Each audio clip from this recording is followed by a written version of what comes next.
que a mí me parecía que también era particularmente importante porque es uno de los objetivos, digamos, de la materia de periodismo económico.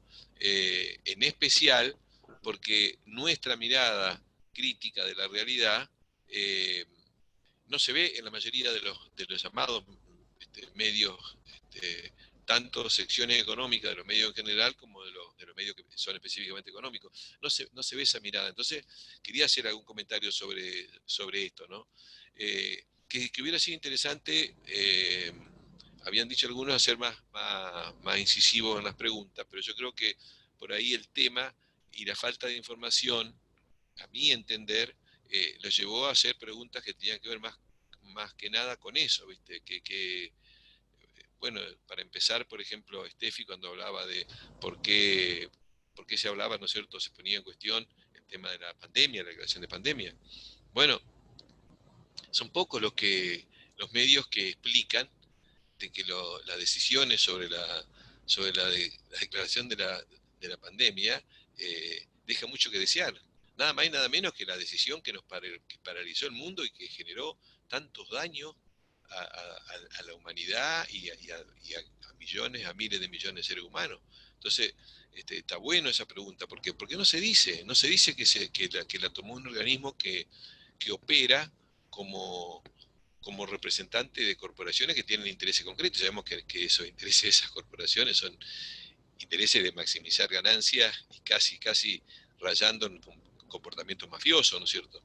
Pero además de eso, lo hace con datos que estuvo demostrado y que hasta lo reconocieron después, que eran datos falsos. Según ellos fueron errores, pero errores enormes. Es decir, un error matemático lo puede tener, qué sé yo, Octavio Alarcón, que aprobó yo la primaria regalándole manzana a la maestra, ¿no es cierto? Entonces, algún errorcito puede tener, pero acá estamos hablando de un organismo que toma decisiones del nivel, del calibre que significa, ¿no es cierto?, una pandemia, ¿no?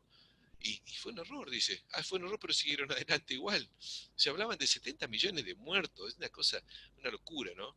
Y por otro lado, con el antecedente que ya tenía este organismo. Antecedente de haber declarado una pandemia que fue falsa, de haberse demostrado que quienes incidieron dentro de la OMS para que se declare la pandemia era un funcionario de una de las corporaciones que fue la que más vendió medicamentos por eso. Entonces, bueno, yo creo que por ahí las preguntas no fueron tan incisivas porque no había información, entonces apuntaron más a la información.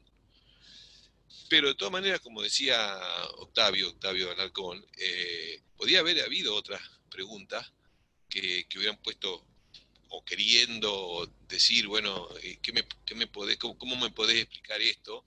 Como ser, en el caso, vos lo comentaste la semana pasada, Octavio, ¿te acordás? Bueno, ¿por qué los que se manifiestan en contra de la pandemia pueden poner en peligro la salud pública porque no respetan la distancia social o cosas así? Bueno, yo digo, preguntas de esas que son las que normalmente, las críticas que grimen los periodistas, ¿no es cierto?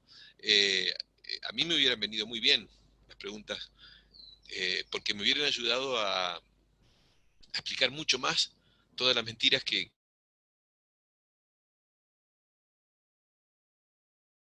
caso no hay que ser contemplativo, es decir, si uno piensa de otra manera, yo creo que un periodista independiente y crítico tiene que plantearlo, sea quien está adelante, plantearlo en función de su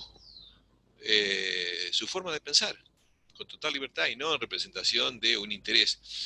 Esto tiene que ver con lo que vamos a ver en la segunda parte, que son los medios, ¿no? Porque muchas veces los periodistas no son periodistas que actúan en el aire o en forma independiente, sino que están dentro de un medio. Y los medios, bueno, ya vamos a ver que responden a intereses económicos y políticos y muy pocas veces al interés del periodismo, ¿no?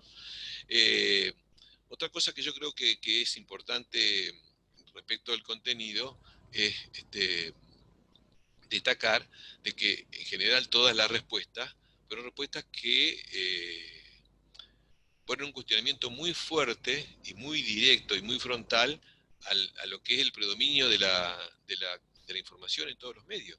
O sea, todas las preguntas que se hicieron, las respuestas que se daban, estaban refutando lo que se dice en las 24 horas del día en la abrumadora mayoría de los medios de comunicación, es decir, cosas que yo creo que merecerían destacarse, ¿no es cierto? Es decir, en una entrevista, que de pronto alguien te plantee esto, es como para que valga. Bueno, alguno de los títulos fue un poco más, en ese sentido, más en función de eso, ¿no? Eh, pero por ahí también yo creo que es importante que cuando uno va a hacer una pregunta o una entrevista, en general puede ser una, dos, tres, repregunta, etcétera, se vayan con una lectura previa de algo, ¿no? Para hacerla más picante.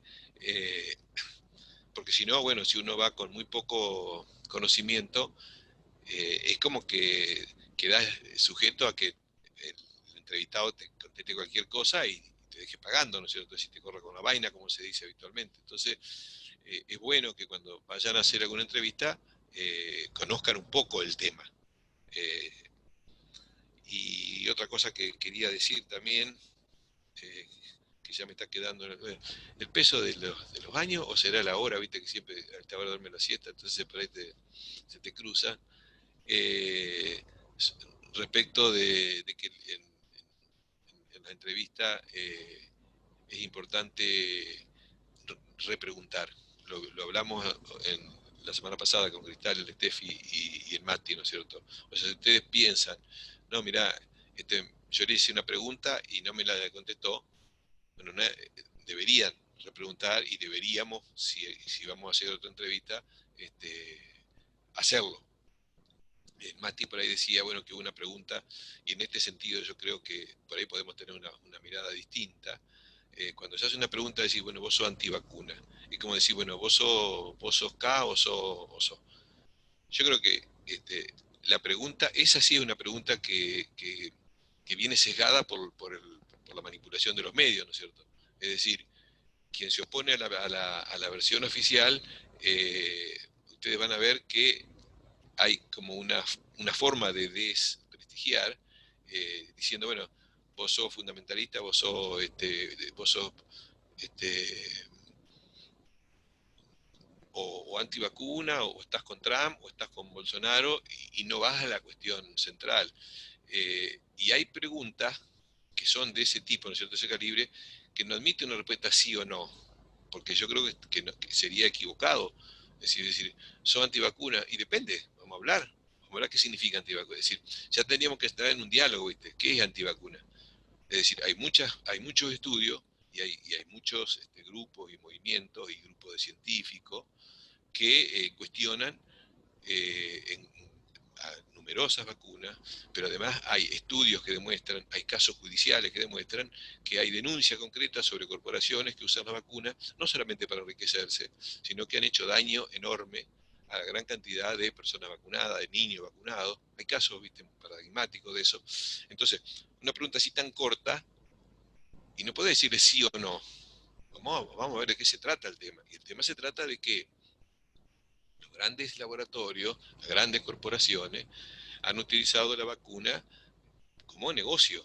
O sea, no podemos obviar que lamentablemente en este sistema hay, digamos, planos de la sociedad que no deberían entrar dentro de la lógica del sistema, es decir, la búsqueda de la máxima ganancia. Por ejemplo, la salud o la educación no podrían estar. ¿Por qué? Porque la lógica del sistema te dice que quien interviene en esa actividad, si lo deja librado a la competitividad, van a buscar la máxima ganancia al margen de lo que sea, porque es la prioridad.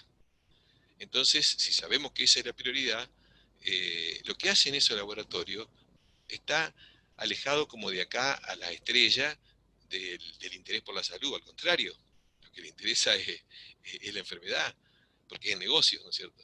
Entonces, quería hacer esa referencia como un ejemplo, pero que muchas veces una pregunta así tan tajante, no puede responderse simplemente con un sí o un no, sino que merece una explicación porque me parece que obedece a ciertos sectores que critican así, bueno, vos estás con Macri porque estás en contra de la cuarentena, porque se da la causalidad. Entonces, te da lugar a que vos tengas que explicar.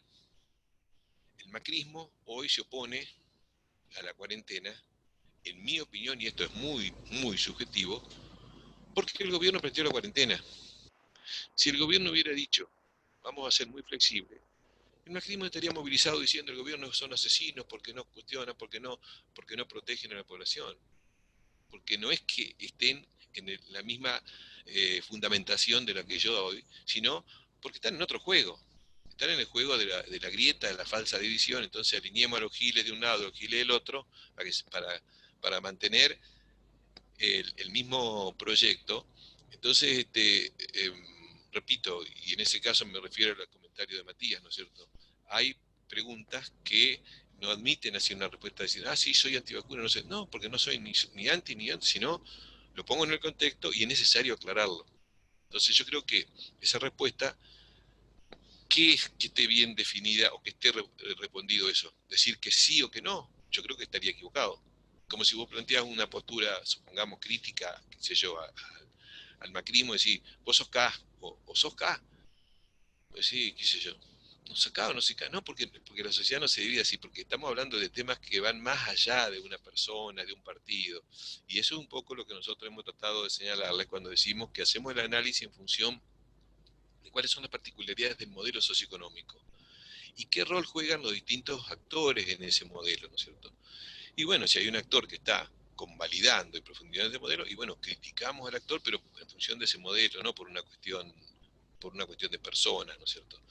Eh, a eso me refiero cuando decía, bueno, es relativo, podemos tener una mirada diferente con el Mati o con esa pregunta en sí, que me parece que digamos, que merecía aclararse, que no puede responderse así nomás, ¿viste? Vos sos, ¿no? Y no depende.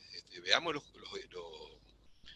digamos, los antecedentes y los fundamentos y después sí opinemos, ¿no es cierto? ¿Cuánto daño han hecho? Y fundamentalmente esto tiene mucho que ver, esta pregunta, con lo que viene, ¿no es cierto? La obligatoriedad o no de una vacuna que es infernal, como se está... Ustedes, si han leído algo de esto, sabrán que los laboratorios están desesperados, están juntando miles, decenas de miles de millones de dólares para juntar después multiplicado centenas de miles de millones de dólares para poner una vacuna que no tiene la más mínima seguridad de la gente que la va a recibir, va a vacunar a miles de millones sin pasar por todos los procedimientos que son necesarios habitualmente para aprobar una vacuna. Es decir, tiene que pasar años para ver si tienen efectos eh, contraproducentes en el mediano y en el largo plazo.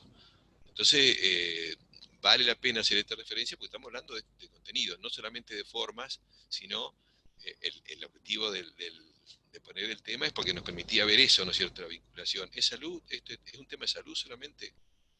¿O hay cuestiones políticas? ¿O hay cuestiones económicas? ¿O hay cuestiones comunicacionales? Qué raro, ¿no? Que todos los medios digan lo mismo y que son tan críticos y dejen pasar contradicciones tremendas y absurdas como las que están dejando pasar. Qué raro, ¿no? Pensemos un poco, ¿no? Qué raro que se está metiendo a toda la población cuando la primera vez en la historia que hay una pandemia que es farsa y todo, pero que, que se encierra al sano en lugar de aislar a los enfermos. Eh, y que no hay nadie que lo cuestione así con fuerza entre los medios de comunicación. Y qué raro todo el cúmulo de contradicciones normalmente ustedes saben que el periodismo cuando quiere puede tomar así eh, errores o contradicciones de funcionarios, de instituciones o de política y salen a masacrarte. Acá, en eso, nadie lo cuestiona. Entonces, bueno, quería hacer esa referencia a los contenidos porque me parece que el tema merece seguir profundizándose porque hoy creo que es el principal problema que tiene la humanidad, ¿no es cierto? El principal problema porque ha generado el parate, el retroceso, la concentración feroz del sistema, o sea, una concentración mucho mayor, desigualdades mucho más grandes, porque los sectores que quedaron parados quedaron en peores condiciones que antes, o sea, si había pobreza, ahora hay más pobreza, si había desocupación y empleo precario, ahora hay mucho más, si había concentración del ingreso y grandes corporaciones, ahora son más poderosas, el sistema se ha fortalecido y otro tema que queda como pendiente de, este, de esto que todavía estamos viviendo, ¿no es cierto?, que no ha parado, es que ha aumentado el control social de una manera tremenda, hasta el autocontrol, o sea, no solamente el control del Estado y la fuerza de la represión, la fuerza de seguridad, sino que hasta el control de las propias víctimas, ¿no es cierto?, a través de denuncia, a través del miedo. Y eso tiene que ver con algo que ustedes seguramente estudiaron ya de teóricos de la comunicación que vienen ya de la década del 40 del siglo pasado, que empezaron a trabajar el tema de que se usa mucho a nivel político, de bueno, meter miedo, porque a través de meter el miedo se logra objetivos que no se lograrían de otra forma, ¿no? Como comentario general de sobre contenido, no sé que ustedes sobre contenido que se les ocurre, que también es importante, porque estamos hablando de periodismo económico. Contenido de lo que vimos y lo que estamos charlando. Con total libertad, por supuesto.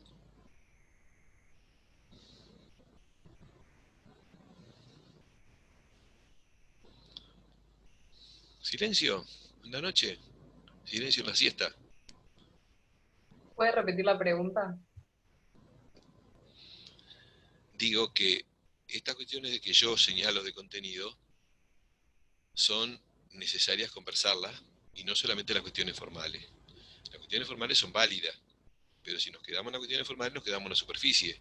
Y lo que nosotros queremos es que vayamos al fondo, vayamos cumpliendo los rigores y las formalidades que nos dice Octavio, pero vamos al fondo de la cuestión. Y en el fondo de la cuestión, lo que yo le decía es, está planteado todos estos temas y lo que yo les preguntaba a ustedes era, ¿qué dicen del tema de los contenidos? Ustedes opinaban sobre las objeciones formales, ¿no es cierto? Digo, sobre la cuestión de los contenidos de lo que estuvimos conversando en la entrevista. ¿Te entiende la pregunta o está más confusa todavía? Sí, no. No. Eh, Más allá de que esté bueno o malo, digo, me parece pertinente tratar temas que, como usted dice, siempre no se hablan tan normalmente como los otros, que todo el tiempo números y muertos y contagiados. Eh, pero también, como decía yo el otro día, de esto de cómo contextualizar, también podríamos hablar de cara a las elecciones estadounidenses, que son en 10 días casi, de cómo el mundo va a afrontar todo lo que estamos viviendo respecto de estas elecciones, ¿no? Que son como nuestro norte, como Estados Unidos, más allá de los puntos cardinales, siempre es como nuestro norte y el norte del mundo, y ver cómo va a quedar configurado el mundo a partir del 3 de noviembre. Eh, Me parece que estaría bueno plantearlo también desde ahí, siendo Trump una persona también que se opone un poco a la idea de pandemia, siendo víctima también del virus, vamos a decir, eh, y cómo va a ser, no se pueden hacer panoramas, ¿no? Pero cómo puede enfrentarse todo el contexto, si gana Trump, si pierde. El otro día escuchaba que las acciones o algo parecido de los mercados estadounidenses habían bajado porque Trump en los sondeos estaba perdiendo. Entonces me parece desde ahí un buen punto de arranque también para analizar toda esta situación. Sí, vos comentaste algo de eso y yo lo que te decía era de que son cosas distintas. Trump de ninguna manera plantea la crítica que, por ejemplo, yo y muchos con los cuales coincidimos, hacemos a la farsa de pandemia, a la cuarentena criminal y a la concentración del sistema. Trump no dice nada de eso. Trump lo que tiene es una disputa de intereses con otros sectores que, como yo les decía acá, el macrismo, kirchnerismo, ¿no es cierto? Eh, Hoy están de un lado y mañana si estuvieran al revés estarían del otro. Lo usan con un fin exclusivamente político. A Trump le significaba aceptar la parálisis del país y la crisis de su economía, la posibilidad de perder las elecciones. Y no estaba dentro de los sectores económicos que se están beneficiando con esta cuarentena y con esta pandemia. Entonces no tiene por qué coincidir, pero no hace el cuestionamiento todo el cuestionamiento con todos los fundamentos, ¿no es cierto?, que damos nosotros, sino que más bien sí, sí, niega, pero, este, pero tiene otros intereses, por un lado. O sea que no es lo mismo, no es lo mismo que, sé yo, que el payaso de Milei, que el líder ideológico de Octavio Alarcón. No está Octavio por ahí, así que no va a decir nada. Ah, sí está, yo pensé que se había ido. Critique al Estado o critique al gobierno, o que yo critique al gobierno, porque son críticas que no tienen absolutamente nada que ver. Entonces uno puede decir, mira, vos estás en contra de esto, entonces por carácter de transitivo vos sos igual. No, porque uno tiene que ver cuáles son los fundamentos, como para decir que uno coincide, ¿no es cierto? Y no tiene nada que ver, es Trump está luchando para conservar su primacía, digamos, electoral, y son sectores económicos que están enfrentados entre sí. Y lo que yo planteo es que uno y otro, cualquiera de los dos, eh, son sectores económicos que lo único que están haciendo es buscando salvar sus intereses en el marco de una crisis del sistema que está llevando a una concentración fenomenal y que con cualquiera de los dos la concentración se va a dar. Gane cualquiera de los dos, van a seguir. Trump lo que quiere es recuperar cierta fortaleza económica perdida por Estados Unidos y los contrincantes están dentro de una alianza mundial que le interesa más los intereses globales que tienen que los intereses particulares de los sectores de Estados Unidos. Entonces, es una lucha de intereses. Eh, y en ese caso, bueno, por eso difieren, ¿no es cierto? Entonces, yo creo que es interesante lo que vos planteás, pero que tampoco es determinante, porque gane uno, gane otro, a los efectos de la política para América Latina y para Argentina van a ser exactamente iguales. Lo que nos quieren a nosotros es sacar petróleo, gas, eh, recursos minerales y recursos digamos, de alimentación, avanzar en sus proyectos de dominio mundial, de control de los recursos escasos. Cualquiera de los dos van a hacer lo mismo. Entonces, a veces la prensa pone como que, mira, Trump es más malo y estos son más buenos. Los demócratas con Obama fueron los que mayor cantidad de bombardeos hicieron en países del resto del mundo.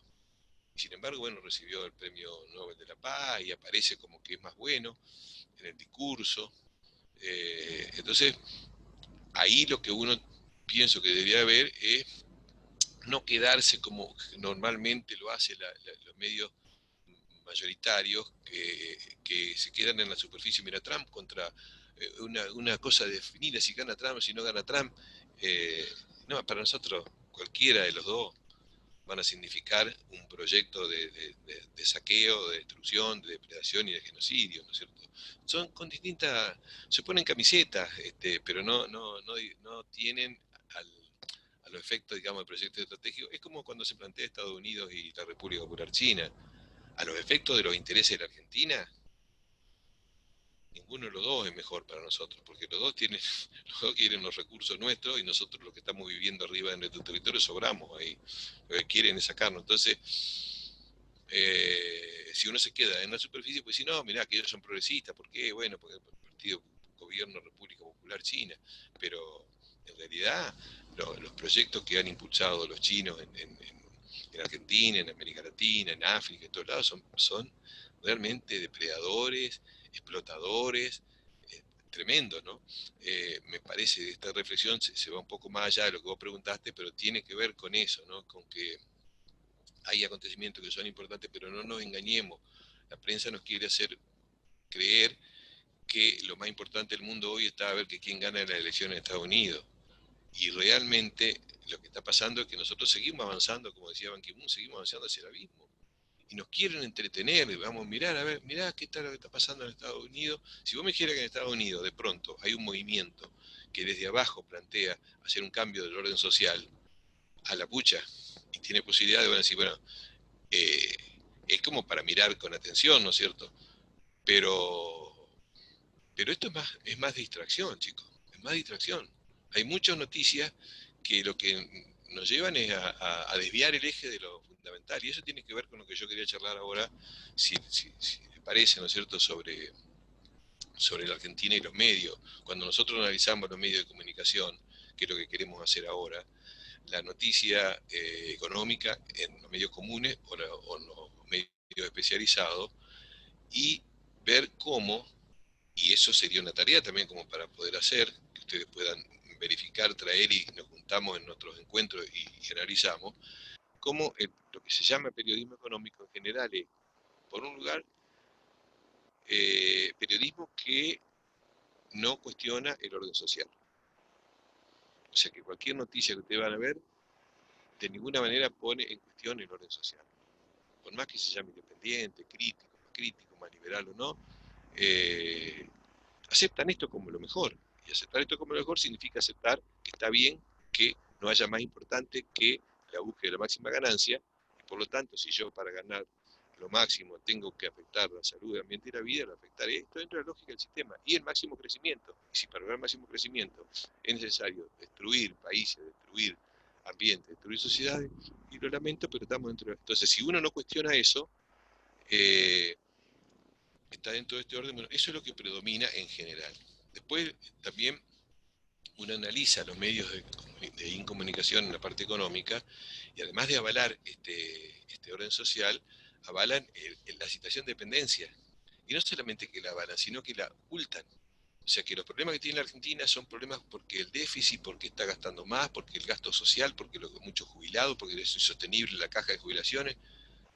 Y la situación de dependencia no aparece por ningún lado. ¿Y la situación de dependencia qué significa? Que la mayor parte de los recursos que generamos se van afuera. Y que somos tan ricos y tan pocos que no se puede explicar por qué no estamos viviendo bien. No es porque hay muchos jubilados.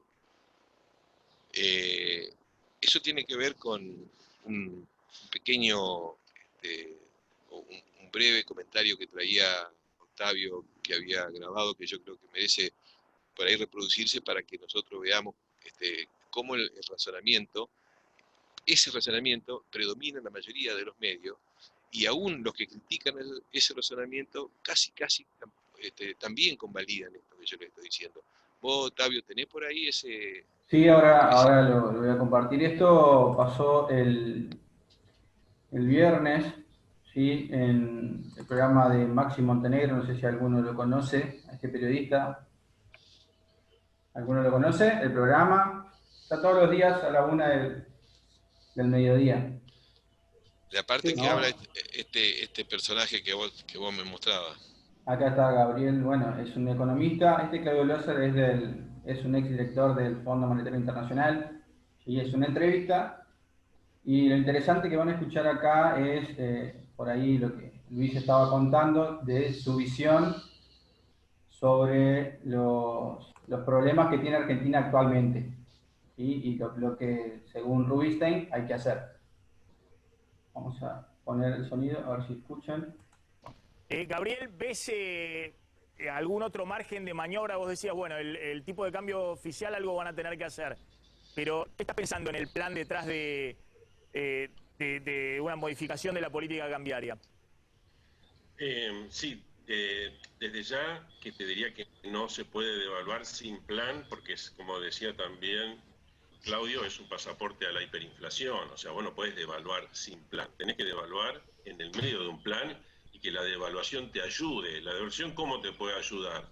Si vos, por ejemplo, haces medidas fiscales de contención de gastos, congelación de vacantes, los sueldos por debajo de la inflación, los sueldos públicos por debajo de la inflación, ves el tema de seguridad social también para que haya un poco de ajuste por ese lado de distintas maneras, y finalmente vas a tener una brecha a favor entre la recaudación y los gastos que te permita tener un presupuesto más ambicioso que el actual en 2021 e ir directamente al equilibrio fiscal en 2022. Y ahí vas anclando cierta parte de las expectativas. Por supuesto que igual, por ejemplo, si tendrías que devaluar y llevar un dólar, por ejemplo, a 120 o 130, que creo que sería el dólar más razonable en estas circunstancias, tenés que tener un fondo de estabilización cambiaria, tenés que tener, digamos, 10.000 millones de dólares para usar. Podés hacer algo con el swap chino, algo con el swap, podés swapear dólares, oro, podés usar derechos especiales de giro, podés que el fondo, que alguien te preste a cuenta de lo que te vaya a dar el fondo, que tenés que pedirle. La cuestión es que todo el mundo tiene que darse cuenta que tenés poder de intervención dentro de un plan que incluye la parte, tenés que aportarlo al principio con su tasa de interés, pero en fin. Y también, pero es muy importante el consenso político, porque vos tenés que tener mucho consenso político para ese sendero de convergencia fiscal rápido, y no que hagas algo que a los 15 días te venga para atrás. Gabriel, discúlpame, ¿no? Porque... No, Luis, esto más, no quería extenderme, pero... Hasta ahí, sí. Fíjense ustedes que, digamos, un poco planteándolo traducido de la manera más sencilla, este economista lo que dice es que acá la solución puede venir si hay algo serio, como un plan que implique bajar los salarios, bajar las jubilaciones, hacer ajustes sobre los subsidios, y así, de esa manera, lograr el equilibrio fiscal y así pensar. Es decir, esto es lo que discuten los que supuestamente periodistas económicos, pero no discuten por qué realmente hay subsidio, por qué realmente el Estado tiene déficit, y no habla de que el Estado gasta mucho más en pagar a los acreedores por una deuda fraudulenta e inexistente, que la tomaron algunos delincuentes y que ahora se las quieren pasar al Estado, pero no dicen nada. No dicen de no pagar subsidio, por ejemplo, a las petroleras, como se está pagando. Digamos, hablan como una cuestión de, no hay que hacer el ajuste, si hay que hacer el ajuste hay que hacer sobre los giles, que siempre son los que tienen que pagar los platos rotos de una fiesta en las cuales no participan. Entonces, es bueno que nosotros empecemos a analizar ese discurso que yo creo que es más propio de operadores económicos, operadores de gobierno, operadores políticos, que de periodistas o de economistas en serio, de economistas críticos, porque desvían el eje, porque ocultan la realidad. Porque es cierto que parten de algún hecho de la realidad, decir, bueno, el dólar está alto y puede llegar a estar más devaluado, pero no dicen por qué. No dicen por qué. Eh, Al punto tal de que hubo hasta un funcionario de este gobierno, que, bueno, no sé hasta cuándo durará, mi colega Claudio Lozano, que es director del Banco Nación, que dijo clarito, si los dólares faltan no son por lo que se compran $100 por mes para ahorrar, sino porque este gobierno en el 2020 autorizó a que las empresas privadas puedan pagar préstamos que habían recibido y que eran muy, digamos, muy dudosos, y que se fueron varios miles de millones de dólares por eso. O sea, las reservas, cuando bajan, no bajan porque hay algún trabajador o algún pequeño empresario que tiene alguna pequeña suma para ahorrar y la ahorra en dólares. Eso no mueve la aguja digamos, los que realmente generan la salida de divisas son los que se llevan decenas de miles de millones de dólares. En el gobierno anterior, yo creo que les dije, hubo una época donde el dólar estaba a 20, hicieron un gran negocio, estando Caputo, el presidente del Banco Central, del gobierno Macri, permitiendo que se fueran alrededor de 15.000 millones de dólares a 20 pesos. Una fuga fenomenal, un acto de corrupción que quienes hoy son gobierno criticaron desde la oposición en ese momento y dijeron que no lo iban a permitir y que lo iban a investigar. Después pasó al año siguiente y se fueron otro tanto, decenas de miles de millones de dólares a 40 pesos. Claro, sí, se vacían. Ahí es imposible sostener que un país tenga dólares. No puede tener con semejante nivel de saqueo. Y eso fue criticado.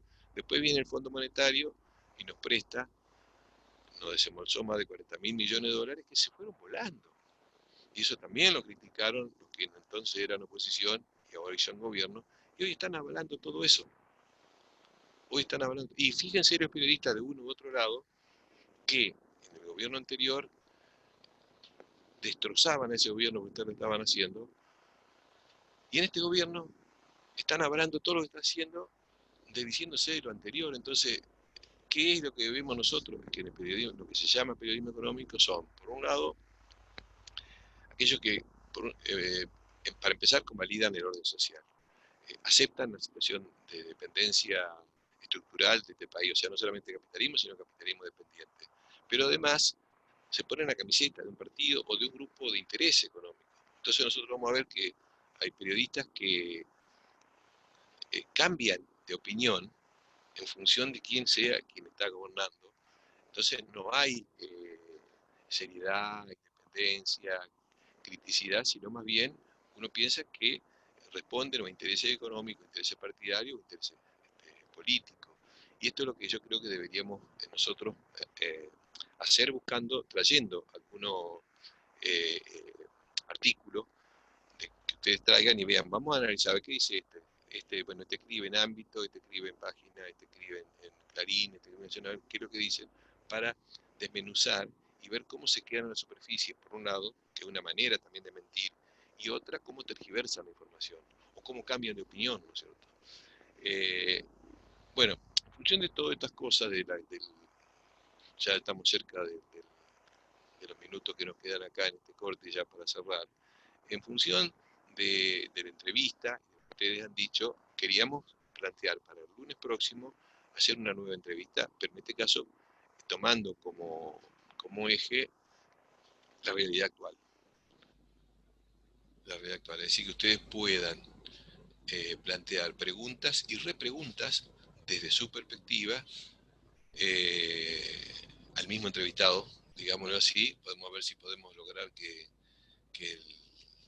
el mediático colega mío también participe, y que hagamos también un ensayo de entrevista tomando el tema del análisis de la coyuntura, pero obviamente el análisis de la realidad, obviamente que, por lo menos desde mi parte, van a ver que va a haber respuestas que no se quedan en la coyuntura, sino que vamos a ver por qué se dice así con tanta facilidad. En Argentina hay mucha presión tributaria, sí, hay mucha presión, pero para el chiquitaje, los grandes no pagan impuestos. Veamos. Entonces veamos qué es lo que dice normalmente la prensa, porque lo dejan como verdades indiscutidas, ¿viste? Y son mentiras enormes. Así que si les parece podemos hacer otra entrevista, habíamos hablado ya para el lunes próximo, no sé qué opinión tienen ustedes, ya para ir cerrando. Si les parece bien, si podemos tomar, yo les mandaré un mail explicándole y ustedes prepararían preguntas y se prepararían ustedes, ¿no? Opiniones sobre... Está bueno, sí, lo que hablábamos justo de cambiar un poco el formato también de lo que era la crónica, informe con la entrevista, si bien lleva un poco más de tiempo, está bueno para practicar más todavía, sí, y tener otras visiones o poder participar e intervenir en algo que es tan estático como la crónica, que es una grabación en la que no podemos intervenir. Muy bien. ¿Alguna otra idea, chicos? ¿Sugerencia también o cosas que puedan decir? Pensé que Julián iba a decir algo, pero apagó nada más, parece. ¿No? ¿Les parece bien? Tomamos la crónica. ¿Hay alguna idea, algún aporte, tal? No, pero me parece bien, sí. Hagamos. O sea, que ya que tomamos el envío de la entrevista, podamos avanzar en eso. Entonces yo le mandaría digamos, toda la información y las instrucciones como para que vayan preparando algo, y el lunes próximo hacemos una entrevista. Se va a cortar, ¿De Luis. acuerdo, chicos? Quedamos así, entonces cerramos con esto. ¿De acuerdo? Buenísimo. Sí, Sí, Bueno, sí. chicos. Nos vemos. Nos vemos. Sí, Chao. pero- Chao. Chao, chicos.